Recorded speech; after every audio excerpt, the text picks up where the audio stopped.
கர்த்தருடைய பரிசுத்த நாமத்திற்கு ஸ்தோத்திரம். உங்களை மீண்டும் சந்திப்பதில் மிகவும் மகிழ்ச்சி அடைகிறேன்.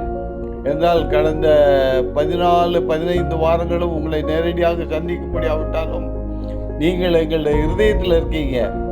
எப்பொழுது நான் உங்களை இருதயத்தின் நினைவின் வாயினாலும் ஜபத்தின் வாயிலாகவும் சந்தித்து கொண்டு இருக்கிறேன். இப்பொழுதும் நாங்கள் உங்களை நேரடியாக சந்திக்க முடியாவிட்டாலும் தொலைக்காட்சி வாயிலாக சந்திக்கிறோம். அதை குறித்து எங்களுக்கு மிகவும் மகிழ்ச்சி. என்றால் இந்த நாளிலே கர்த்தர் ஏன் நம்முடைய வாழ்க்கையை மாற்றி அமைத்தார் என்பதை பலவித கோணங்கள் அழைத்து கொண்டிருக்கிறார்கள். என்றாலும் நாங்கள் இந்த கரோனாவை பற்றி பேசுவதை விட உங்களுக்கு தேவனுடைய எதிர்காலத்தையும் திட்டத்தையும் பற்றி நம்முடைய பாஸ்டர்மா மூலமாக கடந்த 4 வாரங்களும் பேசிக்கொண்டிருக்கார்கள். எப்பொழுதும் உங்களோடு தொடர்பு கொள்வார்கள். அன்பானவர்களே, தேவன் தம்முடைய மக்களை சத்தியத்தை விசுவாசிக்கிறவர்களாய் மாத்திரமல்ல, சுவிசேஷத்தின் வாழ்க்கையின் பாடுகளை சைக்கிளாகவும் விரும்புகிறார்.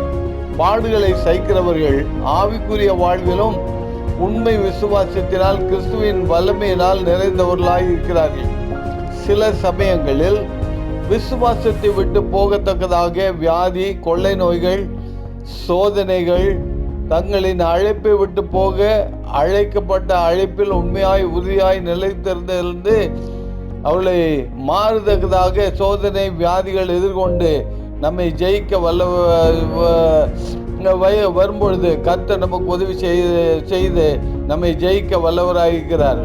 பாவத்தினால் வருகிற வியாதிகள், கொள்ளை நோய்களை தேவன் தமது குணமாக்கும் வல்லமையினால் தம்முடைய மக்களுக்கு நீக்கிறார்.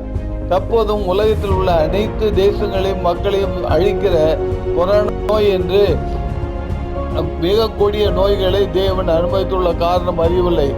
அதுபோலவே பிளேக், அம்மை, கால்ரா, முடவாத நோய், மூளை நரம்பு வியாதிகள் மற்றும் வைரஸ் நோய்கள் மனிதர்கள் தேசங்கள் மேல் அலைக்கழிக்கத்தக்கதாக வருகிற ஆகியால் இந்த சோதனையான நேரங்களில் நமக்கு வேண்டிய தைரியம், சௌக்கியம், ஆரோக்கியம் இவைகளை எல்லாம் கர்த்தர் நமக்கு கொடுக்கிறார்.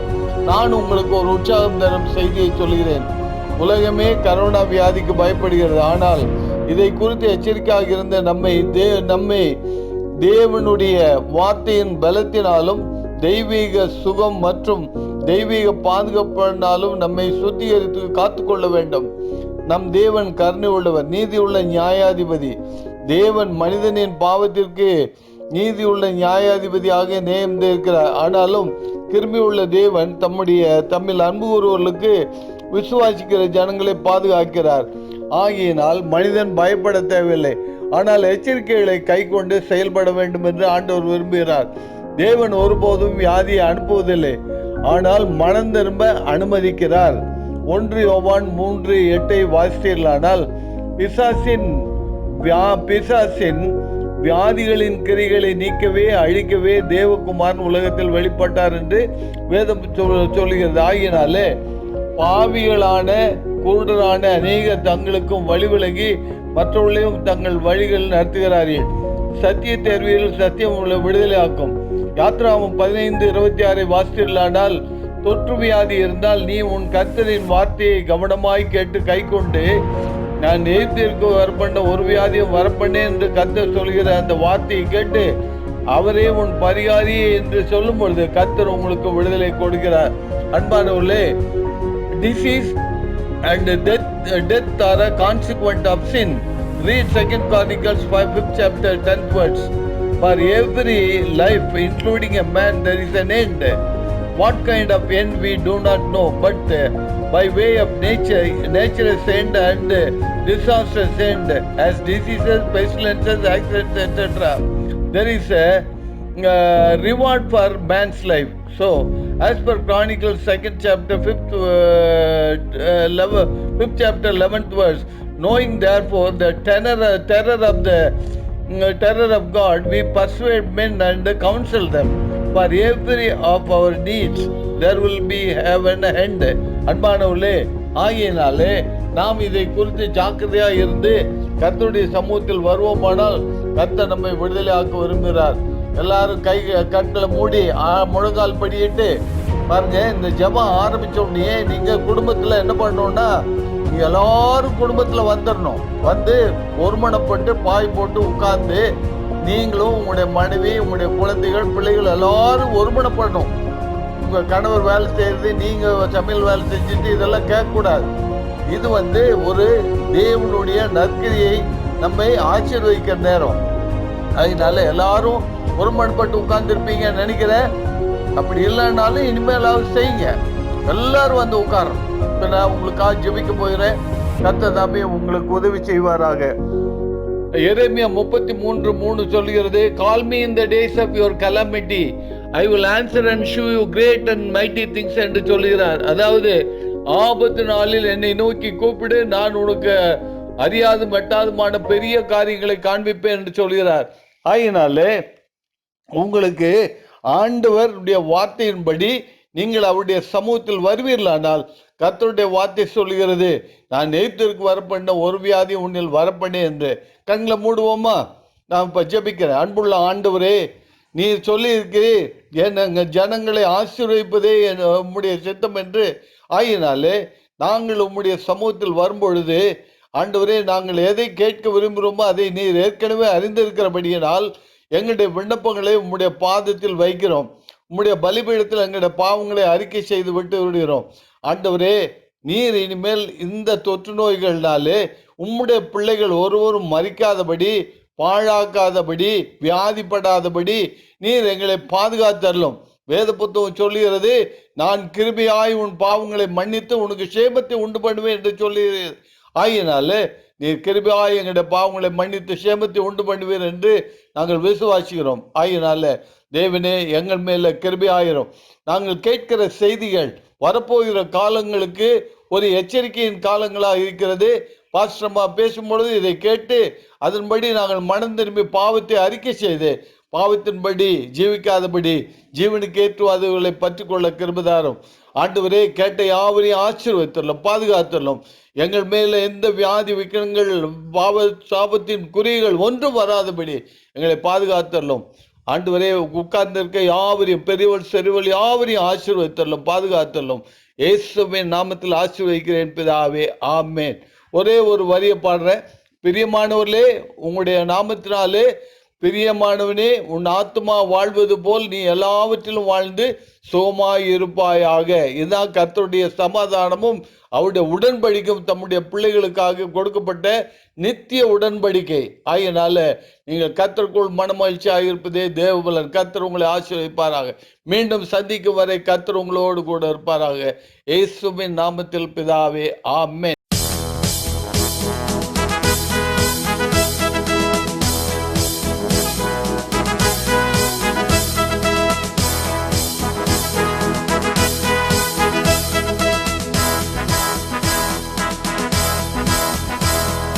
மேகமீதில் இயேசுராஜன் வேகம் வாராரே. மேகமீதில் இயேசுராஜன் வேகம் வாராரே. ஆயத்தமுள்ளோரை ஆகாயம் சேர்க்க அவரே வாராரே. ஆயத்தமுள்ளோரை ஆகாயம் சேர்க்க அவரே வாராரே. மேகமீதில் இயேசுராஜன் வேகம் வாராரே.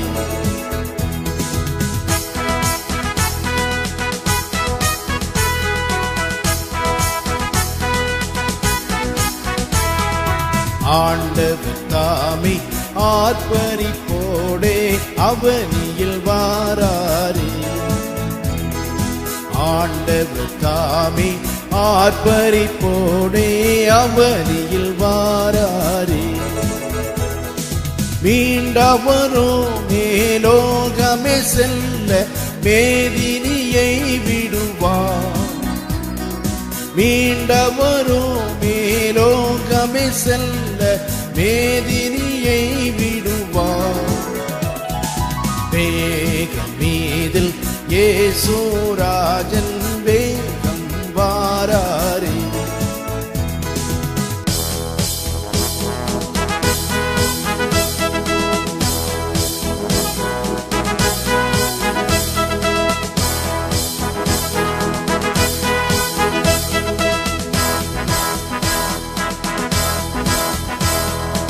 கிறிஸ்துவுக்குள்ளே மரித்தோரெல்லாம் கிளம்பியே எழும்பிடுவார்.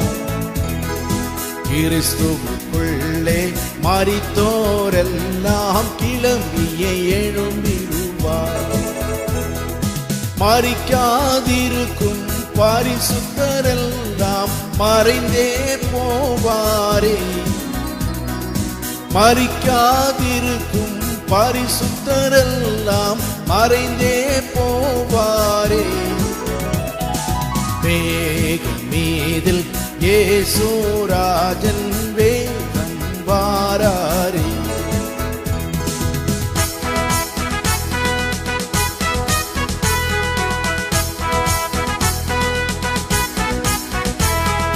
பாடுபட்டோர்க்கு பலனளிப்பாரே. பாடுபட்டவர் தாமே. பாடுபட்டோர்க்கு பலனளிப்பாரே. பாடுபட்டவர் தாமே. கூடும் நமக்கோ குறைவில்ல பலனை பூமியை கொடுத்திடுவார்.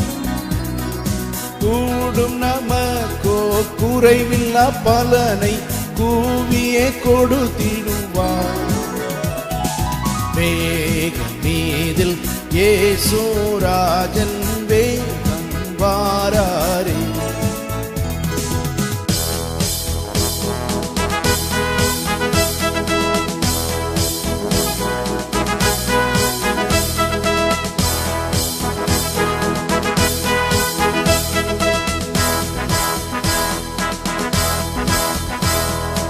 அவர் உரைத்த அடையாளங்கள் எல்லாம் தவறாமல் நடக்கின்றது.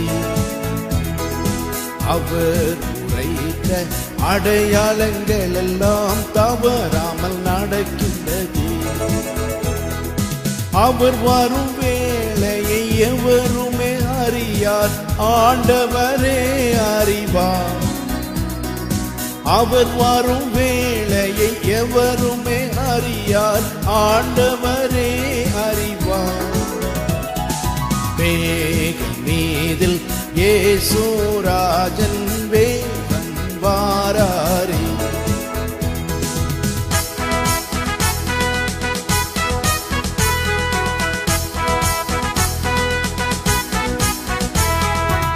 ஆயிரம் வருஷம் ஆளுகை செய்வார் ஆண்டவர் இயேசுதாமே. ஆயிரம் வருஷம் ஆளுகை செய்வார் ஆண்டவர் இயேசுதாமே. நீதி சமாதானம் நிறைந்தே இருக்கும் ஜோதியின் ஆளுகையில். நீதி சமாதானம் நிறைந்தே இருக்கும் ஜோதியின் ஆளுகையில். வேகம் மீதில் இயேசுராஜன் வேகம் வாராரே. வேகம் மீதில் இயேசுராஜன் வேகம் வாராரே.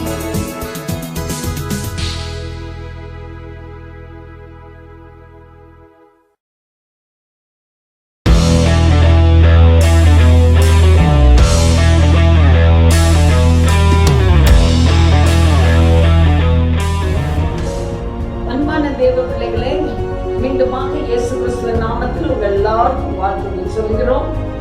இந்த நாளிலும் கூட கடைசி கால சம்பவங்களை பற்றி படித்துக் கொண்டிருக்கிற நாம் இனிமேல் வரப்போகிற ஒரு உலக மகா யுத்தத்தை பற்றி இன்றைக்கு எல்லாருமாக சேர்ந்து தியானிக்க போறோம்.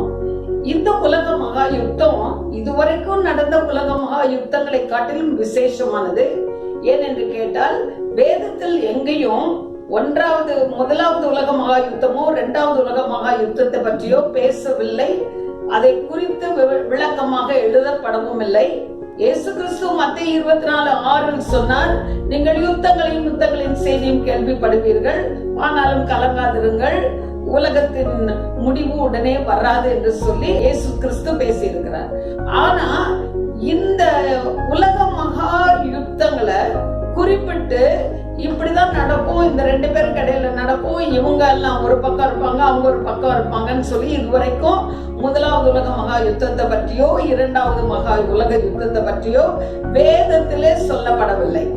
ஆனால் ஒவ்வொரு உலக மகா யுத்தம் வரும் பொழுதும் ஜனங்கள் ஒரு மாதிரி இது ஒருவேளை கடைசி காலமாக இருக்குமோ, இயேசு கிறிஸ்து வருவாரோ என்று கிறிஸ்தவ நாடுகளிலும் சபைகளிலும் பேசப்பட்டு வந்தது உண்மை. ஆனா அந்த உலக மகா யுத்தங்கள் இப்பொழுது கடந்து போயிட்டு கடைசியாக 1944 அப்புறமா இதுவரைக்கும் ஒரு உலக மகா யுத்தமும் நடக்கல. எத்தனையோ யுத்தங்கள் ஆரம்பித்தது. அப்பொழுது ஜனங்கள் மத்தியில ஒரு பேச்சு இருந்தது, ஒருவேளை இது உலக மகா யுத்தமாய் மாறுமோ, உலக மகா யுத்தமாய் மாறுமோ என்று சொல்லி பேச்சு இருந்தது. ஆனா அது உலக மகா யுத்தமாக இல்ல. நல்ல கார் மேகம் வந்து மேகம் கலைந்து போகிறது போல அந்த யுத்தங்கள் கலைந்து போயிட்டு அமெரிக்காவுக்கும் ஈரானுக்கும் பகை வரும் பொழுது இது உலக போர் என்று எல்லாரும் எண்ணிக்கொண்டிருந்தாங்க. அமெரிக்காவுக்கும் ஈராக்குக்கும் யுத்தங்கள் வரும்போது அவர்கள் அது யுத்தமாக வரும் என்று நினைத்தாங்க. ஆனா இதுவரைக்கும் அப்படி ஒரு உலக மகா யுத்தம் வரல. ஆனாலும் இப்போ நம்முடைய வேதத்துல எசேக்கியேல் 38-39 அதிகாரங்களில் ஒரு உலக மகா யுத்தத்தை பற்றி கர்த்தர் எசேக்கியேல் தீர்க்கதரிசிக்கு வெளிப்படுத்தி இருக்கிறார். பொதுவாக இந்த தீர்க்க தரிசன யுத்தத்தை குறித்து எல்லாரும் பேசும் பொழுது என்னுடைய தகப்பனாரு கூட இது 3வது உலக மகா யுத்தம் என்று இதற்கு ஒரு பெயர் கொடுத்தார்கள். எல்லா யுத்தங்களுக்கும் ஒரு பெயர் இருக்கிறது போல வியட்நாம் வார், இந்தோ சீனா வார், கார்கில் வார் என்று சொல்லுவது போல இதற்கும் ஒரு பெயர் கொடுப்பார்கள். இதற்கு 3வது உலக மகா யுத்தம் என்று எல்லாரும் இதை அழைக்கிறார்கள். எசேக்கியேல்ல இருக்கிற யுத்தம் 3வது உலக மகா யுத்தம். ஆனா நான் என்ன நினைக்கிறேன்னா, இது கடைசி காலங்களில் காணப்படுகிற யுத்தம். இதற்கு முன்னால இந்த யுத்தத்திற்கு முன்னால இன்னொரு உலக மகா யுத்தம் வந்தாலும் அதை பற்றி நமக்கு தெரியாது.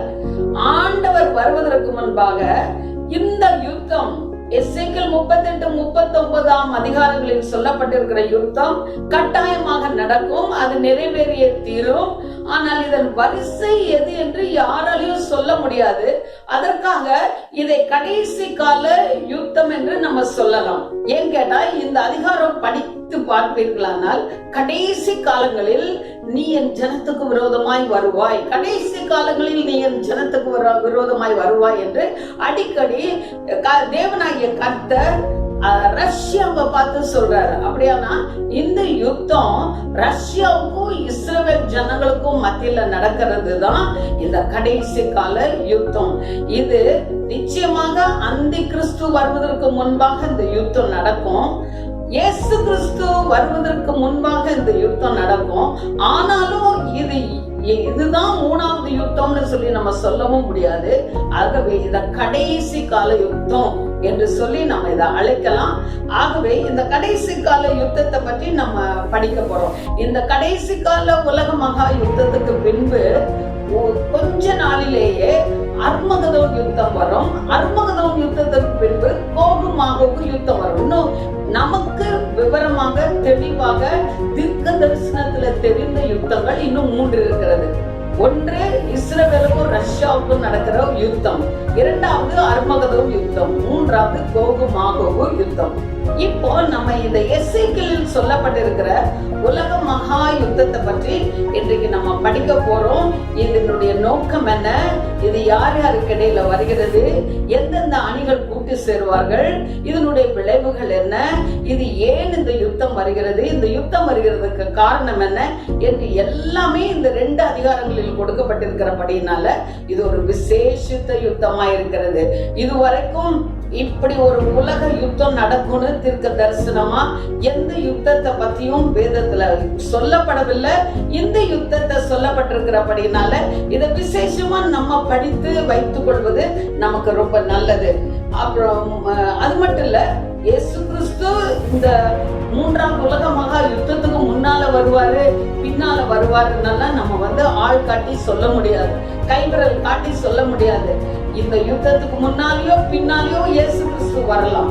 ஆனா என்றைக்கு இஸ்ரவேலுக்கும் ரஷ்யாவுக்கும் ஒரு யுத்தம் வருதோ அந்த யுத்தம் வரும் பொழுது நம்ம எல்லாரும் தேவனுடைய வருகைக்கு நிச்சயமாக ஆயத்தப்பட்டிருக்க வேண்டும். ஆகவே சைனாவுக்கும் அமெரிக்காவுக்கும் யுத்தம் வந்தாலும் சரி, இல்ல கிழக்கத்திய நாடுகளுக்கும் மற்ற நாடுகளுக்கும் யுத்தம் வந்தாலும் சரி, மேற்கத்திய நாடுகளுக்கும் கிழக்கத்திய நாடுகளுக்கும் யுத்தம் வந்தாலும் சரி, இதெல்லாத்த விட பிரத்யேகமா நம்ம கவனிக்க வேண்டிய ஒரே காரியம், எப்பொழுது இஸ்ரவேலுக்கும் ரஷ்யாவுக்கும் யுத்தம் வருகிறது என்று நம்ம எல்லாரும் பார்க்க வேண்டும். இப்ப நம்ம எசேக்கியேல் 38 அதிகாரம் 1 முதல் 3 வசனங்களை வாசிப்போம். கர்த்தருடைய வார்த்தை எனக்கு உண்டாகி, அவர் மனுபுத்திரனே, மேசேக் தூபால் ஜாதிகளின் தலைமையான அதிபதியாகிய மாகோகு தேசத்தானான கோகுக்கு எதிராக நீ உன் முகத்தை திருப்பி அவனுக்கு விரோதமாக தீர்க்க தரிசனம் உரைத்து சொல்ல வேண்டியது என்னவென்றால், கர்த்தராகிய ஆண்டவர் உரைக்கிறார், மேசேக் தூபால் ஜாதிகளின் அதிபதியாகிய கோகே, இதோ நான் உனக்கு விரோதமாக வருவேன். இந்த அதிகாரத்துல 3 ஜாதிகளை குறித்து பேசப்பட்டிருக்கிறது. ஒன்று மேசேக், 2 தூபால், மற்றொன்று மாகோகு. இந்த 3 ஜாதிகளை குறித்து நம்ம படிக்க வேண்டுமானால் ஆதியாகமம் 10ஆம் அதிகாரம் 2ஆம் வசனத்தை நம்ம பார்க்க வேண்டும். ஆதியாகமம் 10ஆம் அதிகாரம் 2ஆம் வசனம் படிக்க பார்க்கலாம்.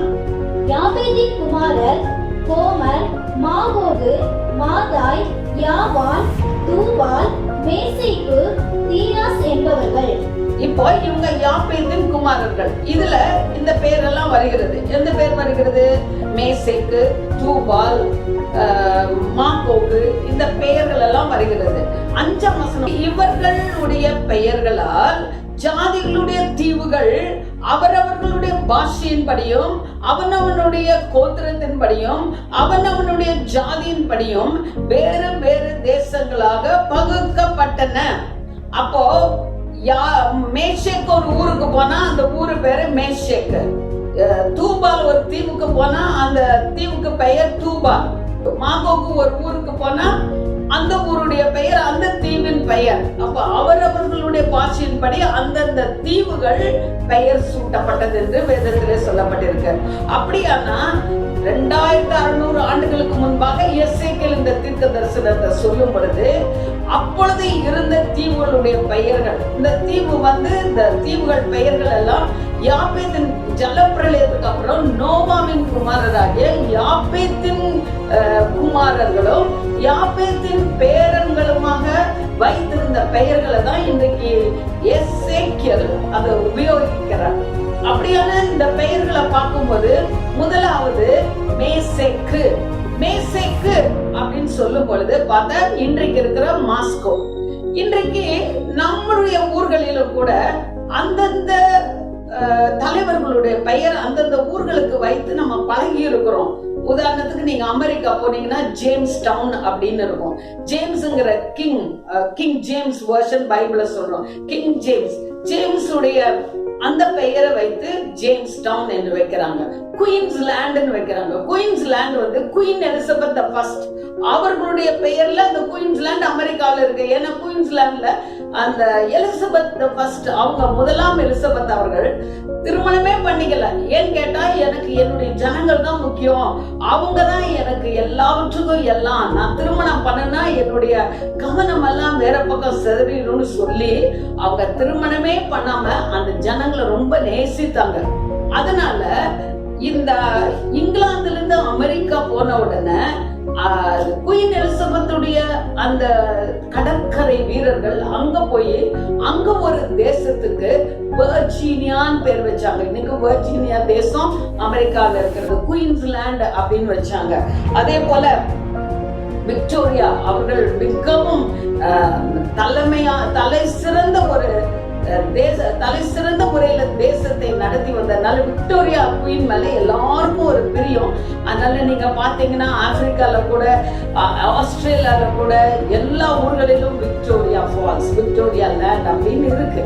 ஏன்னா அவங்க மேல எல்லாருக்கும் அவ்வளவு பிரியம். இன்னைக்கு நம்ம ஊர்ல கூட காமராஜ் நகர், காந்தி நகர், இந்திரா காந்தி யூனிவர்சிட்டி, ராஜீவ் காந்தி ஏர்போர்ட் அப்படின்னு பேர் வச்சிருக்காங்க. அதே போலதான் அந்த காலத்துல நோவாவின் குமாரராகிய யாபேத்தின் குமாரராகிய அவர்களுடைய தூபால், மேசேக் இவர்களெல்லாம் தங்க பேரை தங்க ஊர்களுக்கு அவர்கள் சூட்டினார்கள். ஆகவேதான் இன்னைக்கு மேசேக்குங்கிறது இன்றைக்கு ரஷ்யாவில் இருக்கிற மாஸ்கோவை குறிக்கிறது. அதே போல டூபால் அப்படிங்கிறது பாத்தீங்கன்னா அங்க இருக்கிற டூபால் ஸ்டிக் அப்படின்னு சைபீரியாவுக்கு கீழே வடகிழக்குல அந்த நதி போய் விழுகிற இடத்துல டூபால் ஸ்டிக் அப்படிங்கிற ஒரு ஊர் இருக்கிறது. அப்புறம் கோகு மாகோலியான் வந்து கடைசியில கோகு மாகோலியாங்கிறது மங்கோலியான்னு மாற்றப்பட்டு இன்னைக்கு அதுவும் மங்கோலியா என்கிற ஒரு தேசம் ரஷ்யாவில் இருக்கு. அப்போ இது எல்லாமே ரஷ்யாவை குறிக்கிறது. மாஸ்கோ, துபால்ஸ்டிக், மங்கோலியா இதெல்லாம் ரஷ்யா தேசத்தை குறிக்கிறது. அப்போ இந்த தேசங்களின் அதிபதியாகிய கோகுங்கிறது இன்னைக்கு எப்படி எகிப்தின் தலைவரை பார்வோன்னு சொல்றோமோ, இல்லாவிட்டால் ரஷ்ய தலைவர்களை ஜார்னு சொல்றோம், ரோம தலைவர்களை சீசர் அப்படின்னு சொல்றோம். அது போல கர்த்தர் இந்த ரஷ்ய தேசத்தின் தலைவராகிய இவனை கர்த்தர் கோகு என்று சொல்லுகிறார். கோகே, நீ என்னுடைய தேசத்துக்கு விரோதமாக வருவாய் என்று சொல்லி இந்த இடத்துல கோகு என்று சொல்லி 3ஆம் வசனத்தை மீண்டும் வாசிப்போம். சொல்ல வேண்டியது என்னவென்றால், கர்த்தராகிய ஆண்டவர் உரைக்கிறார், மேசேக் தூபால் ஜாதிகளின் அதிபதியாகிய கோகே, இதோ நான் உனக்கு விரோதமாய் வருவேன் என்று சொல்லியிருக்காரு. அப்படியானா இந்த கோகு தான் இவங்களை எல்லாம் ஒன்று திரட்டி அவன் கோகு இஸ்ரவேலுக்கு விரோதமாக எழும்பி வருவான். எப்ப வருவான? கடைசி காலங்களில். அதை படிக்க போற கடைசி காலங்களில கோகு இஸ்ரவேல் தேசத்துக்கு விரோதமாக தன்னுடைய தேசமாகிய ரஷ்யாவை, அதுல மாஸ்கோ இருக்கும், மங்கோலியா இருக்கும், துபால்ஸ்டிக் இருக்கும், அந்த எல்லைகள் முழுவதும் இருக்கும். இதையெல்லாம் திரட்டி கொண்டு அவன் இஸ்ரவேலுக்கு விரோதமாக வருவான். அடுத்தது 5ஆம் வசனத்தை வாசிப்போம். அவர்களோட கூட பெர்சியரும் எத்தியோப்பியரும் லீபியரும் இருப்பார்கள். அவர்கள் எல்லாரும் கேடகம் பிடித்து தலைசீராவும் தரித்திருப்பார்கள். இப்போ இவங்களோட யாரெல்லாம் இருப்பாங்கன்னு சொல்லி வேதத்துல சொல்லப்பட்டிருக்கிறது. அவர்களோடு பெர்ஷியர் இருப்பார்கள்னு. பெர்ஷியா தேசம் நம்ம வேத புத்தகத்துல எஸ்தர் 1:1 அகாஸ்வேரு ராஜா இருந்தாரு. அவர் வந்து 127 நாடுகளை ஆண்டு கொண்டு இருந்தார் என்று சொல்லப்பட்டிருக்கிறது. அப்படியானா அதுல இந்தியாவிலிருந்து எத்தியோப்பியா வரை என்று. இனி அதுல எத்தனை நாடுகள் எசேக்கியேலுடைய காலத்துல பெர்ஷியா தேசத்துக்குள் இருந்தது என்று தெரியல. ஆனா அந்த நாடுகள் எல்லாம், இப்ப நான் சில நாடுகள் எல்லாம் சொல்றேன், அந்த நாடுகள் எல்லாமே இந்த ரஷ்யாவுடனே சேரும். பெர்ஷியா அப்படின்னு சொல்லும் போது பெர்ஷியாவோட சேர்ந்து Iran, Iraq, Kuwait, Saudi Arabia, Jordan, Lebanon, Pakistan, Uzbekistan, Kyrgyzstan, Tajikistan, Turkmenistan, Afghanistan, Syria, துருக்கி, Libya, Algeria, Sudan, Morocco, Ethiopia, Russia, Mongolia, Moscow, இத்தனை ஜாதிகளும் சேர்ந்து கோகை தலைவராக கொண்டு கோகையுடைய சைன்யத்தோட சேர்ந்து கொள்வார்கள். இது வேத புத்தகத்துல 2600 வருடங்களுக்கு முன்பாக எழுதப்பட்டிருக்கிறது. இந்த சைன்யங்கள் எல்லாரும் கோகோட சேர்ந்து ரஷ்யாவோட சேர்ந்து இஸ்ரவேலுக்கு எதிராக வருவார்கள். அடுத்த தேசம் எத்தியோப்பியா. எத்தியோப்பியா 1945 வரைக்கும் அது பிரிட்டனோட சிநேகமா இருந்தது. அதற்கு பின்பு எத்தியோப்பியா ஒரு கம்யூனிஸ்ட் நாடாக மாறினபடியினால அவங்க ரஷ்யாவோட இப்பொழுது சேர்ந்து கொண்டாங்க. அடுத்தது லிபியா.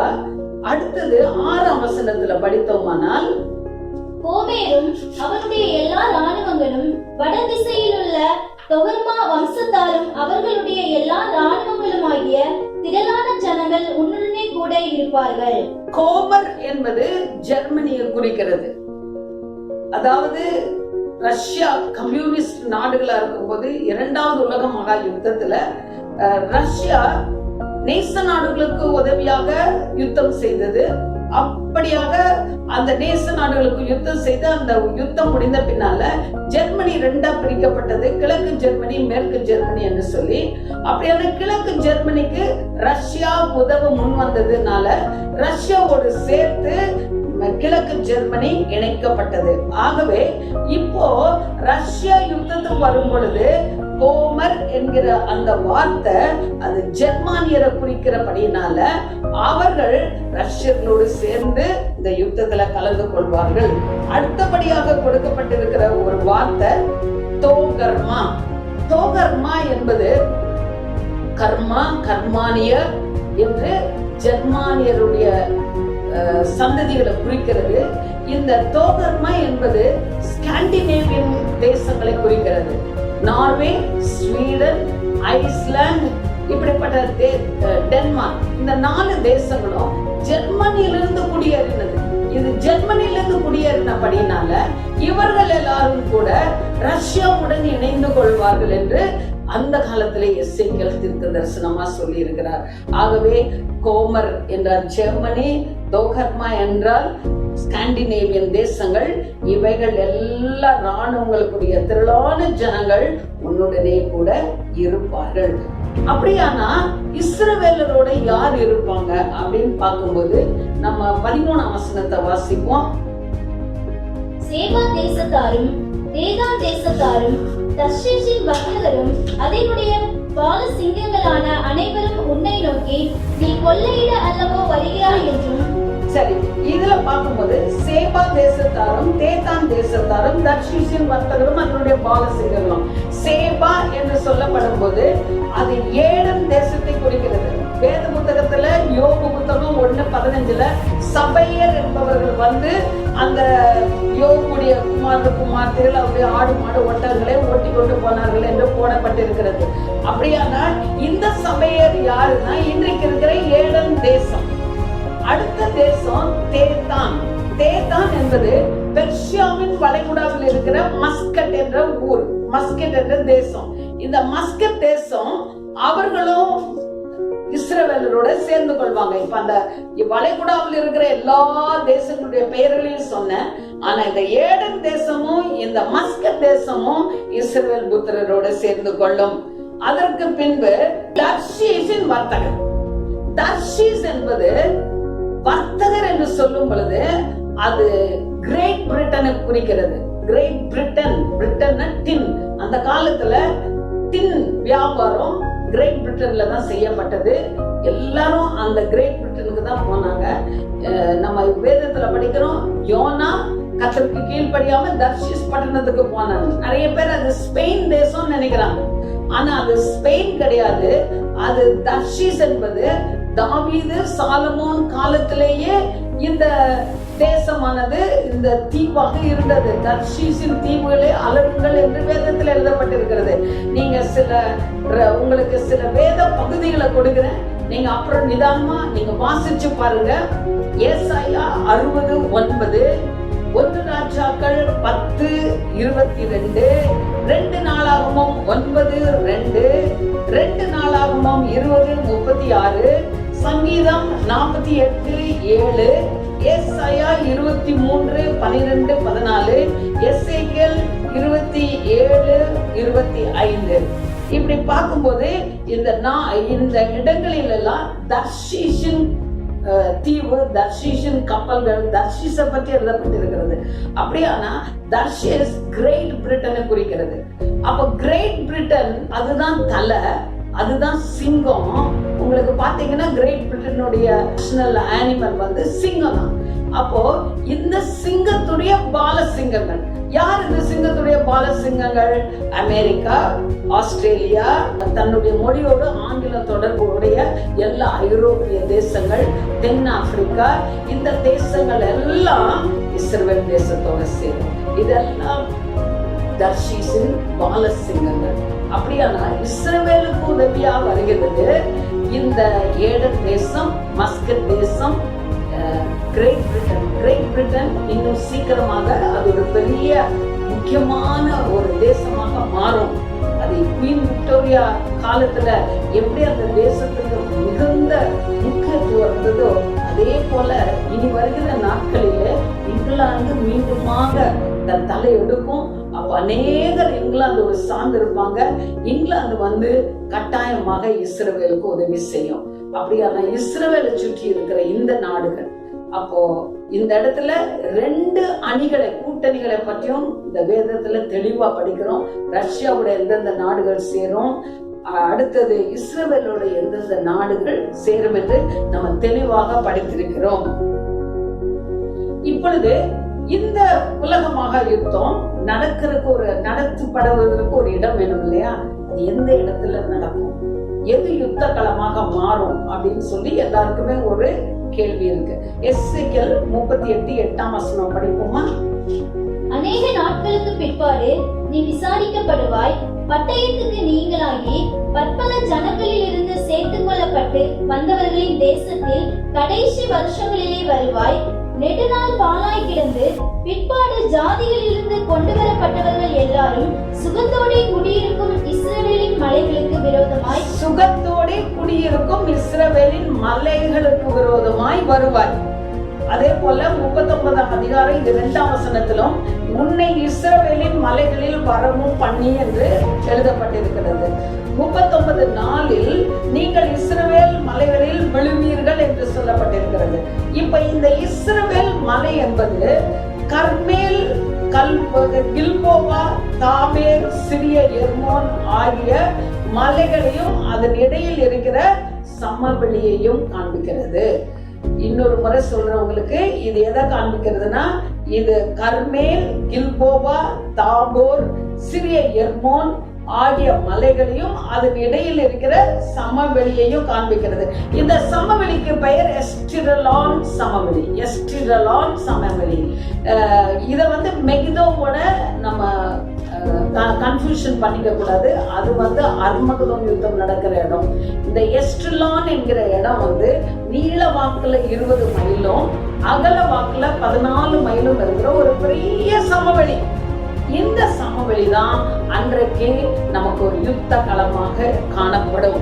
அடுத்தது, இந்த யுத்தம் எப்பொழுது நடக்கும்? இது எல்லாருடைய கேள்வி. இது எப்பொழுது நடக்கும்? எப்போ இஸ்ரவேல் தயாராகும்? எல்லாத்துக்குமே ஒரு உடனடி காரணம் இருக்கும். இப்போ 1வது உலக மகா யுத்தம் உடனடியா எப்படி நடக்குதுன்னா, அந்த ஃபெர்டினாண்ட் என்கிற அந்த ராணியையும் அந்த ராஜாவையும் செர்பியா வாலிபர் ஒருவர் கொன்று போட்ட உடனே, அவர் ஆஸ்திரியா ஃபெர்டினாண்ட் அவர்களை இந்த செர்பியா வாலிபன் கொன்று போட்ட உடனே அங்கங்கே போர் மூண்டது. அது பெரிய உலக போராக நடந்தது. ஆனா இந்த யுத்தம் எப்பொழுது நடக்கும்னா, இந்த யுத்தத்துக்கு நான் ஏற்கனவே சொன்னபடி இதற்கு ஒரு கால வர கொடுக்கல. ஆனா இஸ்ரவேல் சுகமாய் குடியிருக்கிற நாட்களிலே இந்த யுத்தம் நடக்கும் என்று எழுதப்பட்டிருக்கிறது.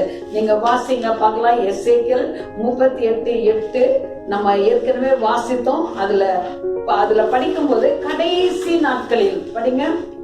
அநேக நாட்களுக்கு பிற்பாடு நீ விசாரிக்கப்படுவாய், பட்டயத்துக்கு நீங்களாகி பற்பல ஜனங்களில் இருந்து சேர்த்துக் கொள்ளப்பட்டு வந்தவர்களின் தேசத்தில் கடைசி வருஷங்களிலே வருவாய். கடைசி வருஷங்களிலே வருவாய். நெடுநாள் பாழாய் கிடந்து பிற்பாடு ஜாதிகளிலிருந்து கொண்டு வரப்பட்டவர்கள் எல்லாரும் சுகத்தோடு குடியிருக்கும் பொழுது இஸ்ரவேலின் மலைகளுக்கு விரோதமாய் வருவாய். இப்ப எல்லாருக்குமே ஓரளவுக்கு தெரியும் எப்படி 1917ஆம் வருஷம் 20ஆம் வருஷம் வரைக்கும் இஸ்ரவேல் தேசத்துல ஒரு அசைவு காணப்படாம, அதாவது எல்லாரும் அவங்க ஊர்ல இருந்து இஸ்ரவேல் தேசத்துக்கு வர ஆரம்பித்தது 1922. இது 1900 அந்த சரித்திரம், அது தனி சரித்திரம். 1947-48 வருடங்களில தான் அவர்கள் தங்களுடைய தேசத்துல சுகமாய் குடியேறி, அவர்களுக்கென்று ஒரு கொடி இருந்தது, அவர்களுக்கென்று ஒரு தலைவர் வந்தார், அவர்களுக்கென்று ஒரு தேசம் இருந்தது. இஸ்ரவேல் சுகமாய் குடியிருக்க ஆரம்பித்த நாட்கள் 1947-48 வருஷம். அவர்களுக்கு நல்ல ஒரு கொடியும் கொடுக்கப்பட்டது. நல்ல பாருங்க, ஒரு நல்ல நட்சத்திரம். இந்த நட்சத்திரத்துக்கு 6 முக்குகள் உண்டு. அது மேல 3 பார்த்திருக்கும், கீழே 3 பார்த்திருக்கும். மேல பார்த்திருக்கிறது பிதா, குமாரன், பரிசுத்த ஆவியானவர். கீழே இருக்கிற முக்கு நம்மளுடைய ஆவி, ஆத்மா, சரீரம். இந்த 6 முக்கு இருக்கிறதுக்கு பேர் தான் தாவீதின் நட்சத்திரம். நம்ம கிறிஸ்துமஸ் காலங்களில் எல்லாம் 5 முக்கு இருக்கிற நட்சத்திரத்தை வீடுகள்ல தொங்க விடுறோம். நான் எப்பொழுதும் சொல்லுவேன், என்னுடைய சபையில 5 முக்கு இருக்கிற நட்சத்திரம் தாவீது நட்சத்திரம் அல்ல, 6 இருக்கணும். சாத்தான் அதையுமே நம்மளை ஏமாற்றி கொண்டு வருகிறான். நீங்க 6 முக்கு இருக்கிற நட்சத்திரங்களை தான் வீடுகள்ல தொங்க விடணும். அதுதான் தாவீதின் நட்சத்திரம், அதுதான் இயேசு கிறிஸ்துவுடைய நட்சத்திரம்னு சொல்வேன். இன்றைக்கு தாவீதின் நட்சத்திரம் அந்த கொடியில நீங்க பாத்தீங்கன்னா இருக்கும். இதுதான் இஸ்ரவேலின் வெற்றிக்கு காரணம். இப்ப இஸ்ரவேல் 1947 48 வருடங்களுக்கு பின்பு இன்றைக்கெல்லாம் சுகமாய் குடியிருக்கிறது. இடையில ஒரு 5 யுத்தங்கள் வந்தது எகிப்துக்கும் இஸ்ரவேலுக்கும். ஆனா கர்த்தர் அந்த யுத்தங்களில் எல்லாம் கூட இருந்து இஸ்ரவேலுக்கு உதவி செய்தார். இன்னும் அதுக்கப்புறம் இப்போ 20 வருஷம் ஆச்சு, எல்லாரும் சுகமா குடியிருக்கிறாங்க. இன்னைக்கு பாத்தீங்கன்னா இஸ்ரவேல் தேசத்தை போல செழிப்பான தேசம் ஒண்ணுமே இல்லை. நம்மளுடைய 10 ஆரஞ்சு சேர்ந்து அவங்களுடைய ஒரு ஆரஞ்சா இருக்கும். நம்மளுடைய 10 மாதுளம்பழங்கள் அவங்களுடைய ஒரு மாதுளம்பழமா இருக்கும். எல்லா இடங்களிலும் அந்த ஏசாயா 35 அதிகாரத்துல சொன்னது போல வனாந்தரம் செழித்து குலுங்கி கொண்டிருக்கிறது. எல்லா இடங்களிலும் நீங்க பாத்தீங்கன்னா இஸ்ரவேல்ல நல்ல தண்ணி. நாங்க இஸ்ரவேல் தேசத்துக்கு போனோம். அது செழிப்பை பார்க்கும்போது, அதனுடைய பழங்களுடைய ருசிகளை பார்க்கும்போது, அதனுடைய அமைப்பை பார்க்கும்போது ஆச்சரியப்பட்டு போனோம். கொஞ்ச நாளில 1947 வருஷத்துல இருந்து இந்த 70 வருஷத்துக்குள்ள இஸ்ரவேல் பூத்து குலுங்குகிறது, காய்த்து கனி தருகிறது, அது பூமியெல்லாம் நிரப்பி கொண்டிருக்கிறது. இப்படி சுகமாய் தங்கி இருக்கிற நாட்களிலே ரஷ்யா இஸ்ரவேலுக்கு விரோதமாக வர முயற்சி பண்ணோம். ஏன் கேட்டா இப்ப ரஷ்யாவுடைய சூழ்நிலை வேற மாதிரி இருக்கிறது. ரஷ்யா 1917 வருஷத்துல போல்ஷ்விக் புரட்சிக்கு அப்புறம் அவர்கள் நல்ல பணக்காரர்களிடத்தில் இருக்கிற பணத்தை எல்லாம் பிடுங்கி அந்த சபைகளை நாசமாக்கி நல்ல இன்ஸ்டிடியூஷன்ஸ் எல்லாத்தையும் ஒழித்து எல்லாம் சமமாக பங்கிடுறோம்னு சொல்லி பணப்புழக்கத்தை மாற்றி விட்டாங்க. அதுக்கு பின்பு இன்றைக்கு ரஷ்யாவுக்கு இருக்கிற ஒரே ஒரு நோக்கம், எப்படியாவது ஒரு மிலிட்டரி கன் பண்ணணும். தன்னுடைய எல்லா பணத்தையும் ஆயுதங்களுக்கு செலவு பண்ணி கொண்டிருக்கிறது. கொஞ்ச நாள் போனா அந்த ரஷ்யாவுடைய நிலைமை எப்படி ஆகும்னா சாப்பாட்டுக்கே வழி இல்லாம இருக்கும். அப்பதான் ரஷ்யா நினைக்கும், இஸ்ரவேல்ல என்ன சுகம் இருக்கிறது, இஸ்ரவேல் தேசத்துல என்ன செழிப்பு இருக்கிறது, இஸ்ரவேல் தேசத்தை நம்ம பிடித்து கொண்டா அது எவ்வளவு நல்லது என்று சொல்லி ரஷ்யா இஸ்ரவேல் மேல கண் போடும். ரஷ்யா இஸ்ரவேல ஆக்கிரமித்துக் கொள்ள விரும்பும். இந்த சூழ்நிலையில தான் யுத்தம் நடக்க ஆரம்பிக்கும். ரஷ்யா மிகவும் பசினாலும் அது பஞ்சத்தினாலும் வருந்தும். அந்த நேரத்துல இஸ்ரவேல் தேசம் செழிப்பாக சுகமாக சமாதானத்தோட எல்லாரோடையும் நல்ல சுகபோகமா அது நல்ல ஜீவிக்கும். அப்படி இஸ்ரவேல்ல எல்லாமே தாராளமா கிடைக்கும், நல்லா இருக்கும். அது இன்றைக்கே பாத்தீங்கன்னா அது எந்த துறையில மேல வரல, நிறைய நான் வாட்ஸ்அப்ல வரும், அது எல்லா துறைகளிலும் முன்னணியில நிக்கிறது. இன்னைக்கு அமெரிக்காவை விட அது முன்னணியா நிக்குது. அப்படி இருக்கிற ஒரு சுகமான வாழ்க்கை வாழ்ந்துட்டு இருக்கும் போதுதான் ரஷ்யா இஸ்ரவேலுக்கு எதிராக வரும். சரி, இப்போ இந்த ரஷ்யா ஒரு பெரிய நாடு, பெரிய பலம் இருக்கு, எல்லாமே இருக்கு. ஏன் ஒரு சின்ன இஸ்ரவேல் தேசத்துக்கு நேரா வரணும்னா, இஸ்ரவேல் முதலாவது இது செழிப்பான ஒரு நாடு. ஆண்டவர் சொல்லுகிறார், உன்னை பாலும் தேனும் ஓடுகிற தேசத்திற்கு கூட்டிக் கொண்டு போவேன். கர்த்தர் வாக்கு மாறாதவர். அவர் சொன்ன வார்த்தைகள் தலைமுறை தலைமுறையானாலும் மறைந்து போகாம எத்தனையோ தலைமுறைகளுக்கு அப்புறம் இன்றைக்கும் நிறைவேறுகிற காரியமாய் இருக்கிறது. ஆண்டவர் சொன்னார், நீ பாலும் தேனும் ஓடுகிற தேசம், வளப்பமான தேசம், மலைகளும் பள்ளத்தாக்கும் உள்ள தேசம், தண்ணீர் ஓடுகிற தேசம் என்று இஸ்ரவேலுக்கு வாக்குத்தத்தம் பண்ணினது போல இன்றைக்கு இஸ்ரவேல் தேசம் நல்ல ஒரு வளப்பமான தேசமா இருக்கிறது. இரண்டாவது காரணம், இந்த இஸ்ரவேல் தேசத்துல எண்ணெய் வளம் இருக்கிறது. அங்க இருக்கிற சவக்கடல், நிறைய பேர் சொல்லுவாங்க சோதம் குமராவில இருந்து அன்றைக்கு எரிந்த அக்னி கந்தகம், அந்த உப்பெல்லாம் சேர்ந்து அந்த உப்பு கடல்ல இன்றைக்கு நிறைய தாது பொருட்கள் இருக்கிறது. அந்த சவக்கடல்ல இருக்கிற சொத்துடைய விலை அமெரிக்காவை போல 5 மடங்கு இருக்கிறது என்று வேத பண்டிதர்கள் சொல்லுகிறார்கள். அதாவது ட்ரில்லியன்ல 1 போட்டு 18 0 போட்டீங்கன்னா அது படிக்க தெரியணும். இதுதான் ட்ரில்லியன். இவ்வளவு சொத்து அந்த சவக்கடல்ல இருக்கு. ரஷ்யா நினைக்குது நமக்கு இஸ்ரவேல் நம்முடைய ஆக்கிரமிப்புக்கு கீழே வந்தா எவ்வளவு சொத்து இருக்கிறது, நம்ம எப்படி இருக்கலாம்னு சொல்லி ரஷ்யா அதை நினைத்து கொண்டிருக்கிறது.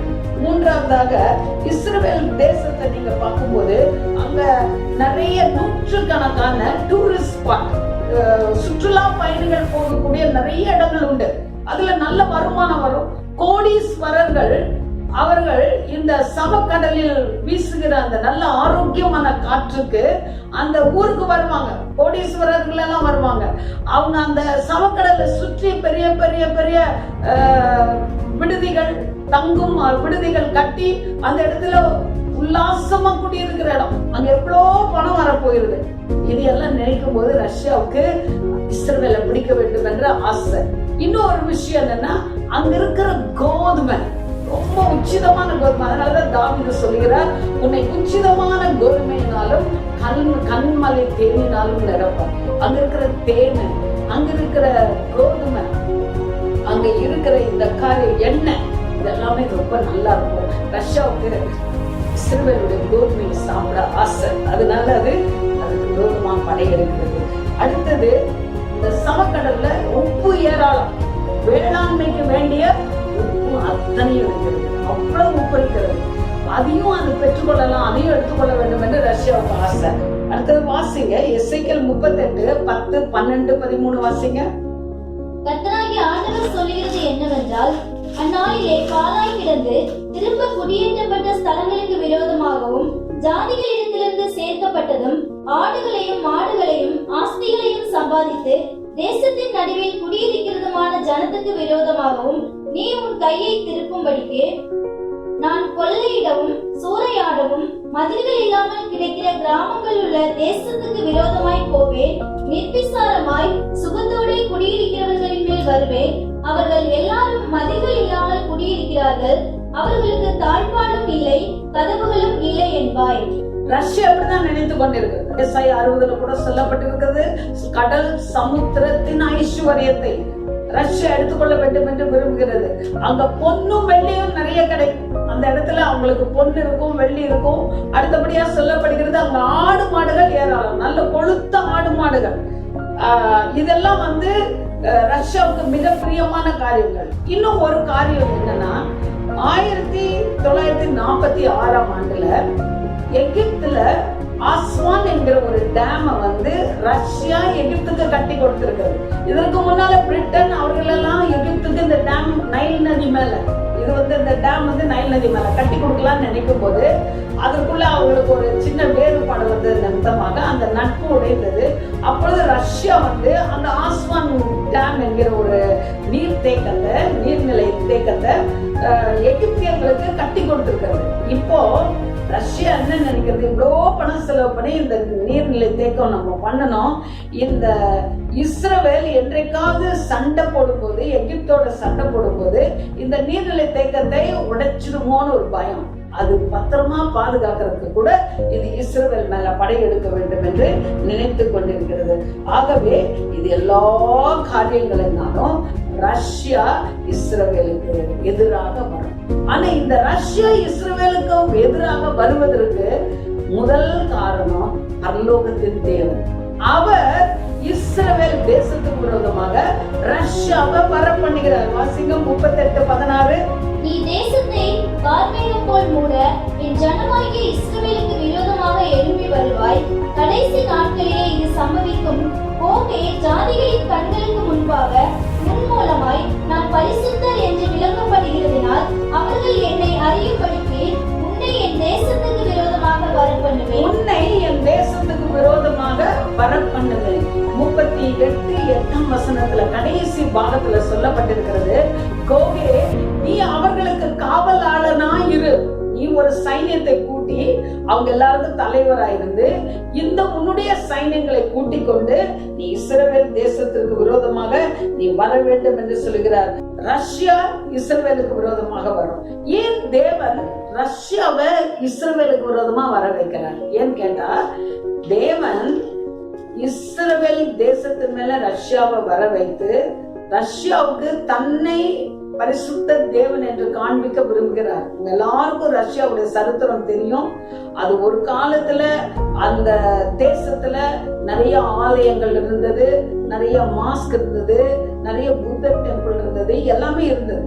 ஆனா இந்த புரட்சிக்கு அப்புறம், வால்ஷிவிக் புரட்சிக்கு அப்புறம் எல்லா ஆலயங்களையும் இடித்து யாரையும் அங்க பொதுவான இடங்கள்ல போய் ஆராதனை செய்யக்கூடாது என்று சொல்லி, நம்ம எப்படி வேதம் படித்தவங்களுக்கு பீடின்னு பட்டம் கொடுக்கிறோமோ அதே போல இயேசு இல்ல, தேவன் இல்லை, ஏத்திசம்க்கு ஒரு டிகிரி கொடுத்து அந்த ரஷ்யாவுல அவங்க அதை பாராட்டி ஏத்திசத்தை பள்ளிக்கூடங்களில அறிமுகப்படுத்தினாங்க.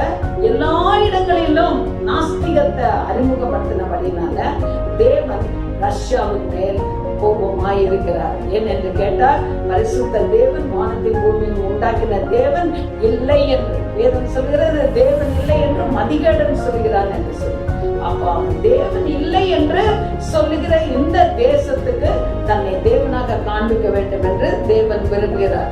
இன்னொன்று 38:17 வசனத்தை வாசிப்போம். உன்னை அவர்களுக்கு விரோதமாக வரப்படுவேன் என்று பூர்வ நாட்களிலே அநேக வருஷ காலமாய் தீர்க்க தரிசனம் உரைத்து, பூர்வ காலங்களில் அநேக வருஷமாய் தீர்க்க தரிசனம் உரைத்து இஸ்ரவேலின் தீர்க்கதரிசிகளாகிய என் ஊழியக்காரரை கொண்டு அந்நாட்களிலே நான் குறித்து சொன்னவன் நீ அல்லவோ என்று கர்த்தராகிய ஆண்டவர் சொல்லுகிறார். அப்போ ஆண்டவர் எப்படி வைராக்கியமா இருக்காருன்னா, என் தீர்க்கதரிசிகளை கொண்டு நான் சொன்ன காரியங்கள், என் ஊழியக்காரரை கொண்டு நான் சொன்ன காரியங்கள் உன்னைதான் குறித்தது என்று எல்லாரும் தெரிந்து கொள்ள வேண்டும், அவைகள் நிறைவேற வேண்டும். ஒரு தீர்க்கதரிசி இயேசு நாமத்துல, தேவனுடைய நாமத்துல ஒரு தீர்க்க தரிசனம் சொல்லிட்டா ஆண்டவர் அதை நிறைவேற்றியே தருவார். ஒரு தீர்க்க தரிசனம் கூட தரையில விழாது. கர்த்தர் எல்லா தீர்க்க தரிசனங்களையும் நிறைவேற்றுவார். இன்றைக்கு கூட நமக்கு இந்த உலகத்துல எந்த ஒரு காரியம் நடக்கிறதா இருந்தாலும், உபத்திரவ காலமோ, அந்தி கிறிஸ்து காலமோ, இயேசுனுடைய வருகையோ, எல்லாமே அச்சுர பிரகாரம் வேதத்துல போட்டிருக்கிறபடிதான் நடக்கும். ஏன்னு கேட்டா, ஒரு தீர்க்க தரிசனம் கூட நிறைவேறாம போகக்கூடாது என்று தேவன் வைராக்கியம் உள்ளவராய் இருக்கிறார். ஆகவேதான் இந்த ஊழியக்காரரை கொண்டு நான் சொன்னது உன்னதான் சொன்னேன்னு உலகமே அறிந்து கொள்ளணும். அதனால ரஷ்யாவே நான் உனக்கு விரோதமாய் வருகிறேன் என்று கர்த்தர் சொல்லுகிறார்.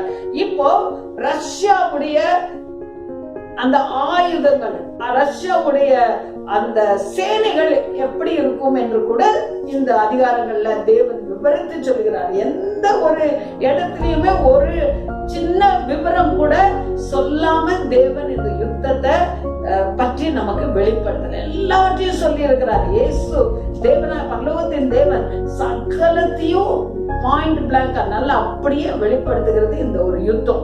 இந்த யுத்தம் நிச்சயமா நிறைவேறியே தீரும். நம்ம வாசிப்போம் எசேக்கியேல் 38:4 வசனம் 15 வசனம். நான் உன்னை திருப்பி உன் வாயில் துரடுகளை போட்டு உன்னையும் உன்னுடைய எல்லா சேனையையும் குதிரைகளையும் சர்வாயுதம் தரித்த குதிரை வீரர்களையும் பரிசையும் கேடகையும் உடைய திரளான கூட்டத்தையும் புறப்பட பண்ணுவேன். அவர்கள் எல்லாரும் பட்டயங்களை பிடித்திருப்பார்கள். அடுத்தது 15 வசனம். அப்பொழுது நீயும் உன்னுடனே கூட திரளான ஜனங்களும் வட திசையில் உள்ள உன் ஸ்தானத்திலிருந்து வருவீர்கள். அவர்கள் பெரிய கூட்டமும் திரளான சேனையுமாயிருந்து எல்லாரும் குதிரைகள் மேல் ஏறுகிறவர்களாய் இருப்பார்கள். இப்ப இதுல என்னென்ன படை இருக்கும்னு ஆண்டவர் சொல்லுகிறார். முதலாவது பெரிய கூட்டங்களும் திரளான சேனைகளையும் உடைய குதிரைகளும் சர்வாயுதம் தரித்த குதிரைகளும் குதிரை வீரர்களும், இது குதிரை படை.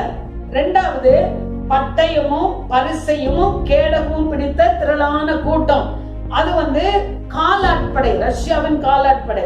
கார்மேகம் போல மூடுகிறதும் பெருங்காற்றை போல எழும்பி வருகிறதுமான ஒரு சைன்யம், இது விமானப்படை. இப்படியாக எல்லா படைகளும் அந்த ரஷ்ய தேசத்துல அவர்கள் சேனைகளோடு கூட வரும். இது ஒரு பெரும் கூட்டணியா இருக்கும். இந்த கூட்டணியில ரஷ்யா வல்லமையா இருக்கிறதுனால இஸ்ரவேல் ஜெயிக்குமோ ஜெயிக்காதோங்கிற ஒரு பெரிய நமக்கு ஒரு அபிப்பிராயமே எழுந்துவிடும். இது ஒரு ஜெயிக்காம போயிடுமோ, ஏன்னா அவ்வளோ பெரிய கூட்டம், அவ்வளவு எல்லா முகமதியர்கள் அத்தனை பேரும் அந்த வளைகுடாவில் இருக்கிறவங்க, ரஷ்யாவில் இருக்கிறவங்க எல்லாருமே அவ்வளவு மாடர்ன் வெப்பன்ஸ் என்னென்ன வைக்க முடியுமோ, விமானப்படையெல்லாம் பயங்கரமா இருக்கும். இதை வைத்துட்டு இவங்களோட சண்டை போடும்போது இதுல ஜெயிக்கிறது கஷ்டம். அதனால தேவன் தாமே, பரலோகத்தின் தேவன் தாமே இவர்களோடு கூட யுத்தம் பண்ணுவார். அவர் தான் யுத்தம் பண்ணுவார். எப்படியெல்லாம் யுத்தம் பண்ணுவாருன்னு நம்ம படிக்க போறோம். முதலாவது 38:19. அந்நாளிலே இஸ்ரவேல் தேசத்திலே பெரிய அதிர்ச்சி உண்டாகி, என் பிரசன்னத்தினால் சமுத்திரத்து மச்சங்களும் ஆகாயத்து பறவைகளும் வெளியின் மிருகங்களும் தரையில் ஊறுகிற சகல பிராணிகளும் தேசம் எங்குமுள்ள சகல நர ஜீவன்களும் அதிரும். பர்வதங்கள் இடியும், செங்குத்தானவைகள் விழும், எல்லா மதில்களும் தரையிலே விழுந்து போம் என்று என் எரிச்சலினாலும் என் சினத்தின் அக்கினியினாலும் நிச்சயமாய் சொல்லுகிறேன். இப்போ தேவன் சொல்லுகிறார், அவருடைய நாசில அவருடைய உக்கிரம் ஏறும் என்கிறார். அவருடைய நாசில ஏறும். எப்போதுமே ஒரு சண்டை போடுறதுக்கு ஒருத்தருக்கு முதல்ல கோபம் வரும். கோபம் வந்துச்சுன்னா தான் சண்டையே வரும். கோபம் வரலன்னா சண்டை புசுன்னு போயிடும், ஒண்ணுமே இருக்காது. அதனால கோபம் வந்து அந்த கோபத்தினாலதான் நல்லா சண்டை போடுவோம். இன்றைக்கு ரஷ்யாவை பார்க்கும்போது ஆண்டவர் சொல்லுகிறார், என்னுடைய கோபம் நாசியில் ஏறும். அதனால தேவனே யுத்தம் பண்ணுவார். முதல்ல எப்படி யுத்தம் பண்ணுவார்னா பூமி அதிர்ச்சியை கொண்டு வரும். பூமி அதிர்ச்சி வந்து அந்த 19 படிக்கிறோம். பூமி அதிர்ச்சி வந்து என்னென்னலாம் நடக்கும் அப்படின்னு சொல்லி இப்ப நம்ம வாசித்தோம். செங்குத்தானதுகள் எல்லாமே நடக்கும். அப்ப இந்த பூமி அதிர்ச்சி வரும்போது அதுல நல்ல வாசிங்க, அதுல உங்களுக்கு எல்லாமே தெளிவா கொடுக்கப்பட்டிருக்கு. ஒரு காரியம் நடக்கும். அங்க வந்து டோம் ஆஃப் ராக் அந்த இடத்துல இருக்கும். அந்த இன்றைக்கு வரைக்கும் முகமதியர்களுக்கும் இஸ்ரவேலருக்கும் இருக்கிற அந்த இடத்து சண்டை அன்னைக்கு தீரும். எனக்கு கேட்டா பூமி அதிர்ச்சியில அந்த டெம்பிள் எல்லாம் கீழே விழுந்துரும். எப்போதுமே முகமதியர்களா இருக்கட்டும், இஸ்ரவேலரா இருக்கட்டும், அவங்க கைப்பற்றி எதையும் உடைக்க மாட்டாங்க. ஆலயங்களை உடைக்க மாட்டாங்க, அவங்க மசூதிகளை உடைக்க மாட்டாங்க. ஆனா இயேசுவே அதை தரமட்டமாக்கிடுவார். பரலோகத்தின் தேவன் அதை தரமட்டமாக்கின உடனே அந்த பூமி அதிர்ச்சியில அதை பிளாட் கிரவுண்ட் ஆன உடனே முகமதியர்கள் அவங்க இடத்துல கட்டுவாங்க, இஸ்ரவேலர் அவர்களுடைய இடத்துல ஆலயத்தை கட்டுவாங்க. அப்பதான் ஆலயம் கட்டப்படும். எத்தனையோ காரியங்களை சபதரித்து வைத்திருந்தாலும், எத்தனையோ கல்லும் தங்கமும் வெள்ளியும் சேர்த்து வச்சிருந்தாலும், அது என்னைக்கு தரமட்டமாகுமோ அன்னைக்குதான் அதை கட்ட முடியும். அதனாலதான் இந்த உலக மகா யுத்தம் நடக்கிறது அவருடைய வருகைக்கு முன் அடையாளமா இருக்கும்போது நாங்க நினைக்கிறோம். இல்லைன்னா இந்த நாட்களிலே, கடைசி காலங்களிலே ஆலயம் அந்த கிறிஸ்து காலத்துல கட்டப்படுகிற அந்த ஆலயத்துக்கு முன்னறிவிப்பாக இந்த காரியங்கள் எல்லாம் நடக்கும். ஆகவே இந்த இடத்துல ஒரு பூமி அதிர்ச்சி உண்டாகும். அடுத்தது 21-22 வாசிங்க. என் எல்லா மலைகளிலும் பட்டயத்தை அவனுக்கு விரோதமாக வரவழைப்பேன் என்று கர்த்தராகிய ஆண்டவர் சொல்லுகிறார். அவனவன் பட்டயம் அவனவன் சகோதரனுக்கு விரோதமாய் இருக்கும். இரண்டாவதாக அந்த யுத்தத்தை ஆண்டவர் எப்படி நடத்துவார்னா, அவனவன் பட்டயம் அவனவன் சகோதரனுக்கு விரோதமா இருக்கும். இது எப்போதுமே அநேக யுத்தங்களில் தேவன் வைத்திருந்த ஒரு யுக்தி. 2 நாளாகமும் 20:22 படிக்கும் பொழுது அங்க யோசபாத் ராஜாவுடைய காரியம் எல்லாருக்குமே தெரியும். அங்க கூட அவர்கள் ஒருவருடைய பட்டயம் ஒருவரை கொன்று போட்டதுனால யோசபாத்துக்கு அன்னைக்கு பெரிய வெற்றி கிடைத்ததுன்னு நம்ம வேதத்துல படிக்கிறோம். அப்படியான இது பொதுவா தேவன் கையாளுகிற ஒரு யுக்தி. அவனவனுடைய பட்டயத்தை அவனவனுக்கு விரோதமாக திருப்புவார். இப்ப இந்த யுத்தத்துல கூட அவனவனுடைய பட்டயம் அவனவனுக்கு விரோதமா இருக்கும் என்று நம்ம 21-22 வசனங்களில படிக்கிறோம். 22ஆம் வசனம் படிப்போமா? கொள்ளை நோயினாலும் ரத்தம் சிந்தினாலும் நான் அவனோடு வழக்காடி அவன் மேலும் அவன் ராணுவங்களின் மேலும் அவனோடு இருக்கும் திரளான ஜனங்களின் மேலும் வெள்ளமாய் அடிக்கும் மழையையும் பெருங்கல் மலையையும் அக்கினியையும் கந்தகத்தையும் வர்ஷிக்க பண்ணுவேன். இந்த வசனங்கள்ல இன்னும் என்னெல்லாம் ஆண்டவர் அந்த ராணுவத்து மேல பண்ணுவார்னு எழுதப்பட்டிருக்கிறது. ஒன்று, கொள்ளை நோயினாலும் ரத்தம் சிந்துதலினாலும். அப்போ கொள்ளை நோய் வரும். இஸ்ரவேல் ஜனங்கள் எகிப்துல பார்வோன் இஸ்ரவேலரை வெளியே விடாதப்ப அவனுக்கு கொள்ளை நோய் வந்தது. எல்லா இடங்களிலும் கொள்ளை நோய். நான் ஏற்கனவே சொன்ன போல இந்த கொரோனா பெரிய கொள்ளை நோயே கிடையாது. இதுக்கு மேல கொப்பளங்களா வருகிறது, பயங்கர கொள்ளை நோயா இருக்கும். அப்ப அந்த நேரத்திலேயே அவங்களுக்கு கொள்ளை நோய் வந்து எல்லாம் செத்து போறாங்க. ராணுவத்துல இருக்கிறவங்க எல்லாம் கொள்ளை நோய் வந்து செத்து போறாங்க. அடுத்தது கல்மழை, கல்மழை வந்தா எப்படி இருக்கும்னு நினைச்சு பாருங்க. நல்ல யுத்தம் மும்முரமா நடக்கிற நேரத்துல கல்மழை வந்து அந்த கல்மழை வந்து அவங்களை எல்லாம் வெளியே துரத்திடும். அடுத்தது உங்களுக்கு அக்னியும் கந்தகமும், சோதம் குமாரால வந்த மாதிரி அக்னி கந்தகம் அவங்க மேல சொரியப்படும் போது எல்லாம் அவனவன் தன் இடத்தை விட்டுட்டு ஓடி போவாங்க. ஒருவேளை அக்னியும் கந்தகமும் கிரேட் பிரிட்டனும் அமெரிக்காவும் போடுகிற அணுகுண்டாவும் இருக்கலாம். ஆனா எப்படியும் இந்த காரியங்களை கொண்டு கர்த்தர் இஸ்ரவேலரோடு யுத்தம் செய்வார். என்ன ஒரு பயங்கரமான யுத்தமா இருக்க போகுது. இந்த யுத்தத்தை நம்ம உட்கார்ந்து பாக்குறது எப்படி இருக்கும்னு நினைக்கல. எவ்வளவு டிவில காமிப்பாங்கன்னு தெரியல. ஆனா இந்த யுத்தம் மிக பயங்கரமா இருக்கும். பூமி அதிர்ச்சி, கொள்ளை நோய், கல்மழை, அக்னி, கந்தகம் இதெல்லாம் வரும் பொழுது நிச்சயமாக தேவனே யுத்தம் பண்ணுவார். இஸ்ரவேலர்களுக்கு ஆதரவாக, இஸ்ரவேல் சைன்யங்களுக்கு ஆதரவாக தேவன் ரஷ்யாவோடு கூட யுத்தம் பண்ணுவார். இப்போ இந்த யுத்தத்துல யாருக்கு வெற்றி? நிச்சயமா மனுஷன்ல நம்ம இஸ்ரவேலர் அவர்களா இந்த யுத்தத்தை பண்ணி அவங்க வெற்றி கொள்ள முடியாது. ஆனா தேவாதி தேவன், பரலோகத்தின் தேவன், அவருக்கே வெற்றி உண்டா. இன்னும் இந்த போர்ல இதனுடைய முடிவு எப்படி இருக்கும்? இதனுடைய முடிவு எப்படி இருக்கும்னா, ரஷ்யாவும் அதனுடைய சேனைகளும் இஸ்ரவேலின் மலைகளில் விழுவார்கள் என்று வேதத்துல நம்ம படித்தோம். நீங்கள் இந்த மலைகளில் விழுவீர்கள். சரி, 39 அதிகாரம் 17-20 வரைக்கும் படிப்போமா? மனுபுத்திரனே, கர்த்தராகிய ஆண்டவர் சொல்லுகிறது என்னவென்றால், நீ சகலவித பட்சிகளையும் வெளியில் இருக்கிற சகல மிருகங்களையும் நோக்கி, நீங்கள் ஏகமாய் கூடிக்கொண்டு இஸ்ரவேலின் மலைகளில் நான் உங்களுக்காக செய்யும் யாகமாகிய மகா யாகத்துக்கு சுற்றிலும் இருந்து வந்து சேர்ந்து மாம்சம் தின்று ரத்தம் குடியுங்கள். நீங்கள் பராக்கிரமசாலிகளின் மாம்சத்தை தின்று பூமியினுடைய பிரபுக்களின் ரத்தத்தை குடிப்பீர்கள். அவர்கள் எல்லாரும் பாசானிலே கொழுத்து போன ஆட்டுக்கடாக்களுக்கும் ஆட்டுக்குட்டிகளுக்கும் வெள்ளாட்டு கடாக்களுக்கும் காளைகளுக்கும் சமமானவர்கள். நான் உங்களுக்காக செய்யும் யாகத்திலே நீங்கள் திருப்தியாகும் அளவும் கொழுப்பையும் தின்று வெறியாகும் அளவும் ரத்தத்தை குடிப்பீர்கள்.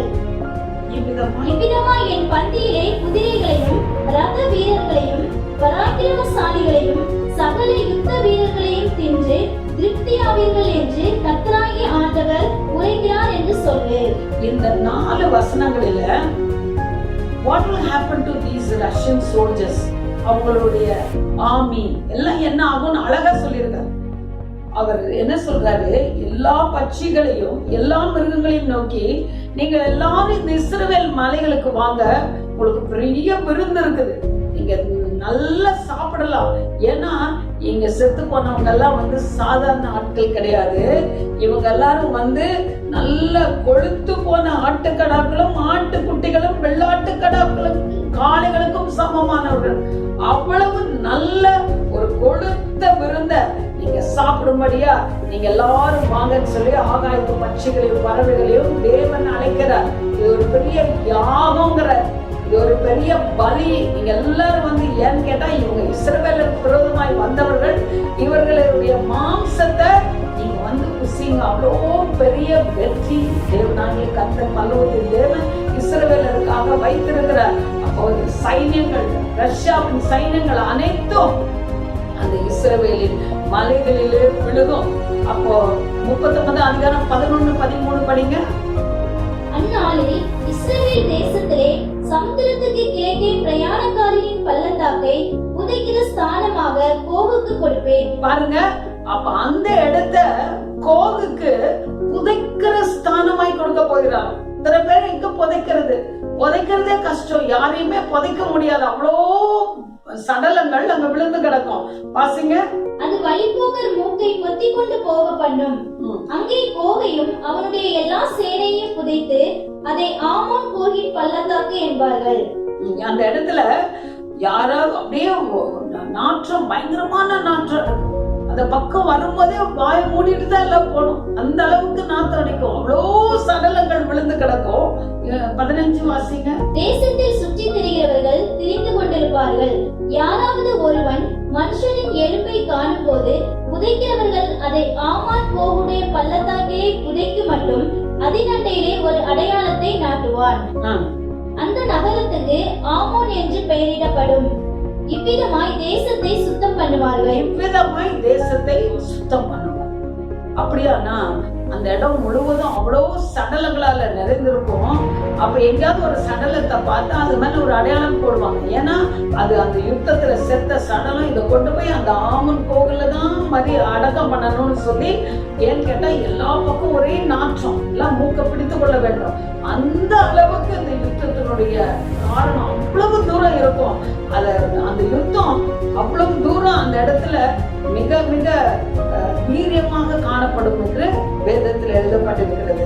இப்போ இந்த சடலங்கள் எல்லாம் புதைத்தாலும் அந்த புதைக்கிறதுக்கு மாத்திரம் 7 மாதங்கள் ஆகும். அவ்வளோ நாட்கள் ஆகுமா? 12-13 வசனங்களை வாசிங்க. இஸ்ரவேல் வம்சத்தார் தேசத்தை சுத்தம் பண்ணும்படிக்கு அவர்களை புதைத்து தீர 7 மாதம் செல்லும்.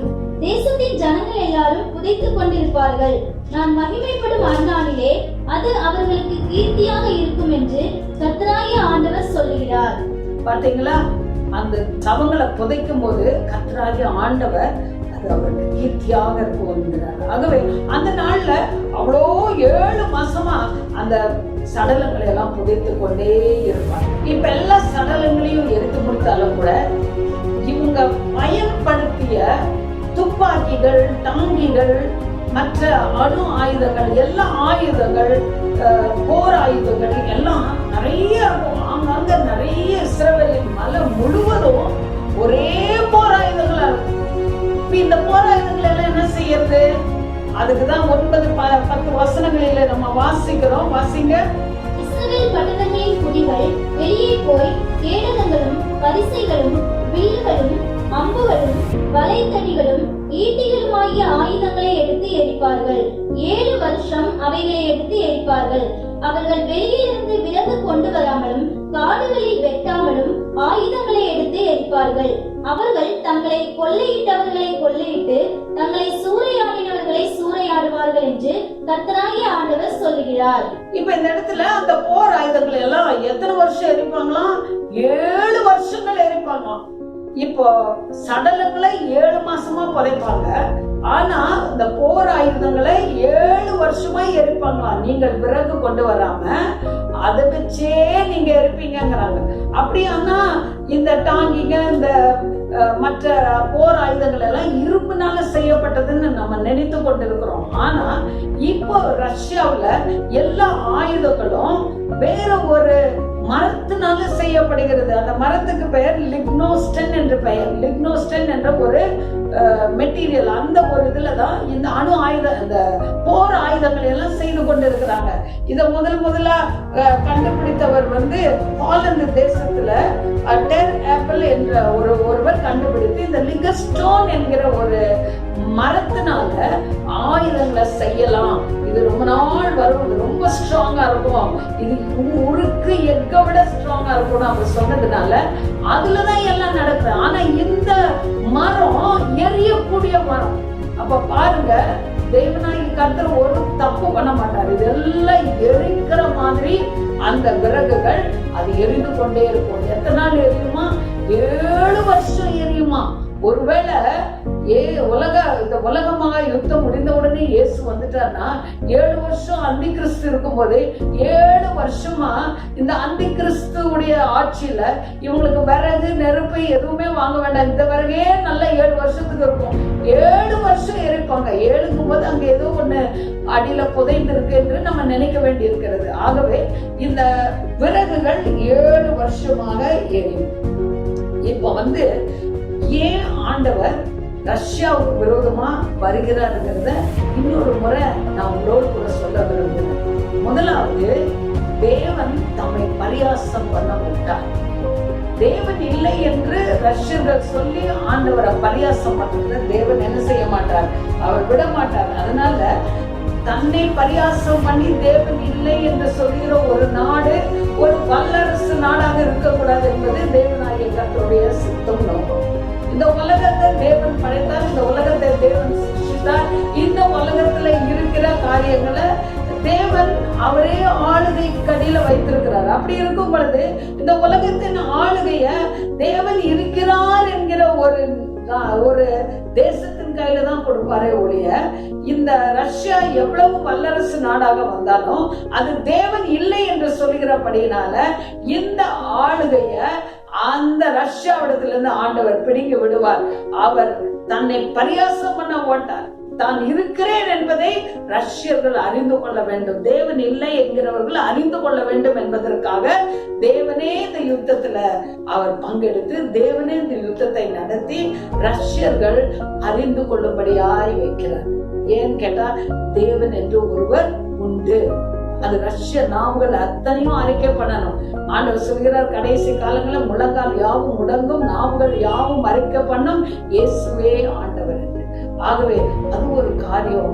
ஏன் ஆண்டவர் ரஷ்யா விரோதமாக அவர் வருகிறார்? அடுத்தது, ரஷ்யாவை வேற எந்த நாடும் தோற்கடிக்க முடியாது. இந்த வல்லரசு நாட்டை மனுஷங்க உலகத்துல எல்லாரும் சேர்ந்து இந்த ரஷ்யாவை மாத்திரம் தோற்கடிக்கவே முடியாது. அதனால நமக்கு தேவை தேவனுடைய வல்லமை, தேவனுடைய ஒத்தாசை. ஆகவே தேவன் தாமே இந்த யுத்தத்துல பங்கெடுத்து ரஷ்யாவை முற்றிலுமாக முறியடிக்கிறார். வேற எந்த நாடும் தோற்கடிக்க முடியாது. மூன்றாவதாக, இந்த யுத்தத்துல தேவன் மகிமைப்படுவது அவருடைய ஜனத்துக்கு கீர்த்தியா இருக்கும். 23ஆம் வசனத்தை வாசிங்க. இவ்விதமாய் நான் அநேக ஜாதிகளின் கண்களுக்கு முன்பாக என் மகத்துவத்தையும் என் பரிசுத்தத்தையும் விளங்க பண்ணி அறியப்படுவேன். அப்பொழுது நான் கர்த்தர் என்று அறிந்து கொள்வார்கள். நான் கர்த்தர் என்று எல்லாரும் அறிந்து கொள்வார்கள். அதற்காகவே தேவன் என்ன செய்கிறார்? இந்த யுத்தத்துல அவர் தன்னுடைய பங்கை அவர் எடுத்து அவர் நல்ல இந்த யுத்தத்தை நடத்துகிறார். அடுத்தது, தன்னுடைய மகிமைய புறஜாதிகளுக்குள்ளே தேவன் வெளிப்படுத்த விரும்புகிறார். புறஜாதிகள் எல்லாரும் தேவன் இருக்கிறார் என்பதை அறிந்து கொள்ள வேண்டும் என்று வாசிங்க. 39:7 வாசிங்க. இவ்விதமாய் நான் என் ஜனமாகிய இஸ்ரவேலின் நடுவிலே என் பரிசுத்த நாமத்தை தெரிவிப்பேன். என் பரிசுத்த நாமத்தை இனி பரிசுத்த குலைச்சலாக்கள் போட்டேன். அதனால் நான் இஸ்ரவேலில் பரிசுத்தனாகிய கர்த்தர் என்று புறஜாதிகள் அறிந்து கொள்வார்கள்.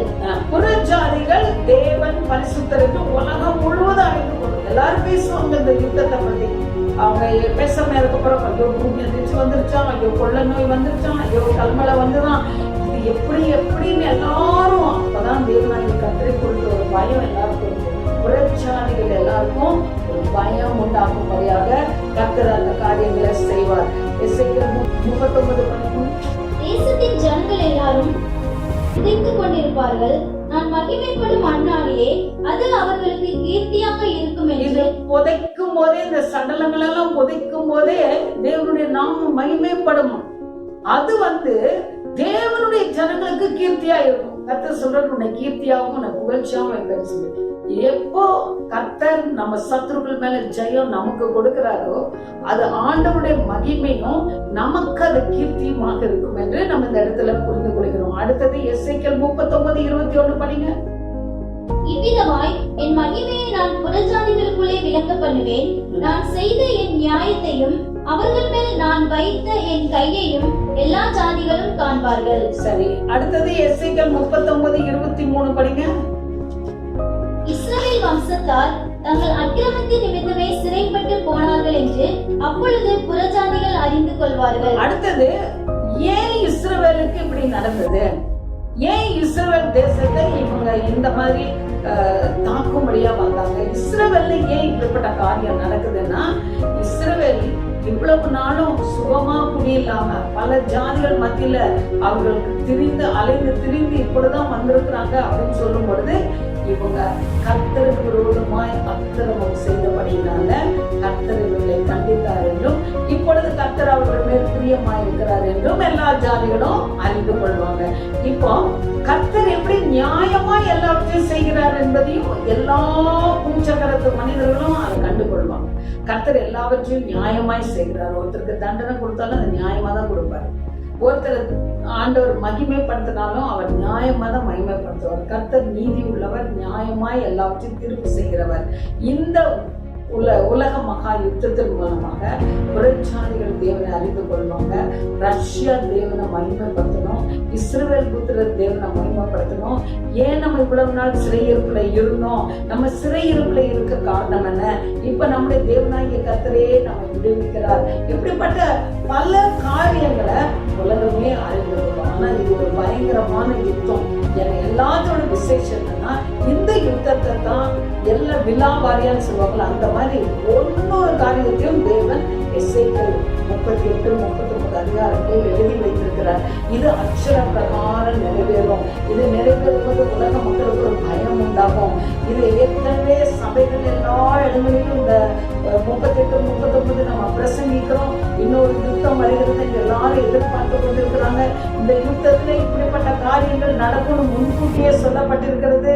அப்போ முன்கூட்டியே இந்த சைன்யங்கள் ஒன்றோடு ஒன்று சேரும் பொழுது உலகத்துல எல்லாரும் ஜாக்கிரதையா இருப்பாங்க. இயேசு கிறிஸ்து வருகிற காலம் மிக சமீபமா இருக்கிறது. நான் ஏற்கனவே சொன்னதை போல இது ஒரு 3வது உலக மகா யுத்தம்னு சொல்லலாம், இல்லாவிட்டால் கடைசி கால யுத்தம் என்று சொல்லலாம். இந்த யுத்தத்துக்கு முன்னால இன்னொரு உலக மகா யுத்தம் வந்தா நம்ம அதுக்கு பொறுப்பு இல்லை. ஆனா என்றைக்கு இஸ்ரவேலும் ரஷ்யாவும் யுத்தம் பண்ண போறாங்களோ அன்றைக்கு இது கடைசி யுத்தமா இருக்கும். இந்த யுத்தத்துக்கு அப்புறம் அர்மகதோன் யுத்தம் நடக்கும்.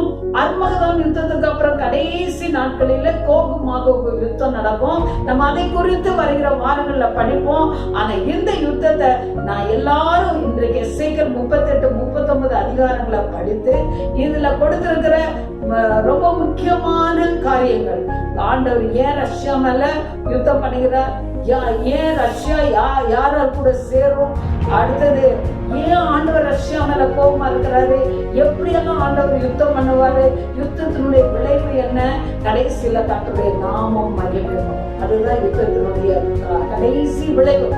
எல்லாரும் கர்த்தரே தெய்வம், கர்த்தரே தெய்வம் என்று கர்த்தரை அறிக்கை பண்ண வேண்டும். எப்படி சமுத்திரம் ஜலத்தினால் நிறைந்திருக்கிறதோ அதே போல கர்த்தரை அறிகிற அறிவினாலே பூமி நிறைந்திருக்க வேண்டும். அப்படி பூமி முழுவதும் தேவனுடைய வல்லமை இறங்க வேண்டும். அதுக்காக தான் இந்த யுத்தத்தை பற்றி முன்னாலவே சொல்லி இருக்கிறது. முதல் 2 யுத்தங்களை பற்றி வேத புத்தகத்துல எந்த ஒரு வெளிப்பாடும் இல்லை. ஆனா இதை பற்றி வெளிப்பாடு இருக்கிறபடினால ஒரு காரியம் நாம் அறிந்து கொள்ள வேண்டும். தேவன் இஸ்ரவேல் புத்திரருக்கு சொன்ன வாக்குகளை நிறைவேற்றுகிறார். ஆபிரகாமோட பேசின காரியங்களை நிறைவேற்றுகிறார். ஆபிரகாமுக்கு தேவன் உண்மை உள்ளவராய் இருக்கிறார். ஆபிரகாமுக்கு உண்மை உள்ளவராய் இருந்தார். அழைத்த உங்களுக்கு அவர் எவ்வளவு உண்மை உள்ளவராய் இருப்பார். நீங்க எல்லாரும் ஜாதிகள் இருந்தோம், கோத்திரங்களில் இருந்தோம், அழைக்கப்பட்டிருக்கிறீங்க. அநேக நாள் நமக்குள்ள ஒரு சந்தேகம் வருகிறது, மெய்யாகவே நான் அழைக்கப்பட்டிருக்கிறேன், நான் அப்படியான எனக்கு ஏன் இந்த துன்பம், நான் உண்மையாகவே நான் ஆண்டவர் என் மேல பிரியமா இருக்கிறாரா, எப்படி எவ்வளோ கேள்விகள் வரும். ஆனா ஆபிரகாமுக்கு கடைசி வரைக்கும் உண்மையாக இருந்த ஆண்டவர் உங்களை அழைத்தவர். நீங்களும் ஆபிரகாமை போல ஜாதிகளையும் கோத்திரங்களையும் இனத்தாரையும் விட்டு ஆண்டவரை பின்பற்றி இருக்கிறீங்க. உங்களையும் ஆண்டவர் நிச்சயமாக கடைசி பரியந்தம் உங்களை வழி நடத்துவார். உங்களுக்கு தேவையானதை செய்வார். உங்களுக்கு யுத்தங்களை கர்த்தரே நடத்துவார். உங்களுக்காக எல்லாவற்றையும் செய்து முடிப்பார். அவர் உண்மையுள்ளவராயிருக்கிறார். கர்த்தர் சீக்கிரம் வரப்போகிறார். அவருடைய வருகைக்காக நம்ம ஆயத்தப்பட்டு அவருடைய வருகைக்காக எதிர்நோக்கி காத்திருக்கும் போது கர்த்தர் உங்க மேல பிரியமாயிருப்பார். கர்த்தர் உங்களை ஆசீர்வதிப்பார்.